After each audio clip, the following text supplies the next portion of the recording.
Le mélanome est le plus grave des cancers de la peau. Il est principalement causé par l'exposition au soleil et aux UV des cabines de bronzage. En France, près de 11 200 nouveaux cas ont été diagnostiqués en 2012. Il est le cancer dont le nombre de cas a le plus fortement augmenté ces dernières années. Le mélanome est une tumeur maligne qui se développe à partir des mélanocytes, les cellules qui colorent la peau. La plupart du temps, il se manifeste par une tache pigmentée qui apparaît sur une peau saine. Il peut aussi se développer à partir d'un grain de beauté.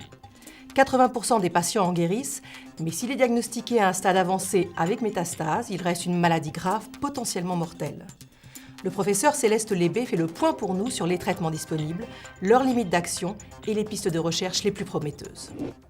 Le traitement du mélanome, c'est la chirurgie de la tumeur primitive.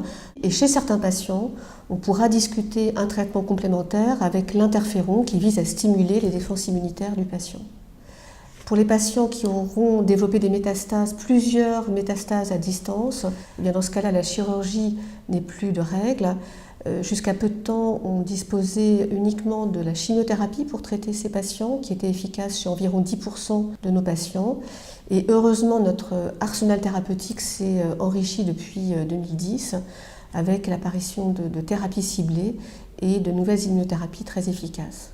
Alors, les thérapies ciblées, comme leur nom l'indique, essayent de cibler relativement spécifiquement la cellule tumorale en épargnant, autant que faire se peut, les cellules normales. Et ce, contrairement à la chimiothérapie. Ces traitements ont une efficacité, je dirais, initiale extrêmement impressionnante et rapide. Malheureusement, des résistances émergent chez la plupart des patients, en règle générale, dans l'année qui suit l'introduction du traitement. L'autre approche, c'est l'immunothérapie, qui vise à armer les défenses immunitaires contre la cellule tumorale. Donc actuellement, il reste beaucoup de choses à découvrir, en particulier l'efficacité d'associations de thérapies ciblées d'immunothérapie. Il faut découvrir des biomarqueurs de réponse, de toxicité à ces molécules. Merci professeur Céleste Lébé pour ces explications extrêmement claires et très intéressantes.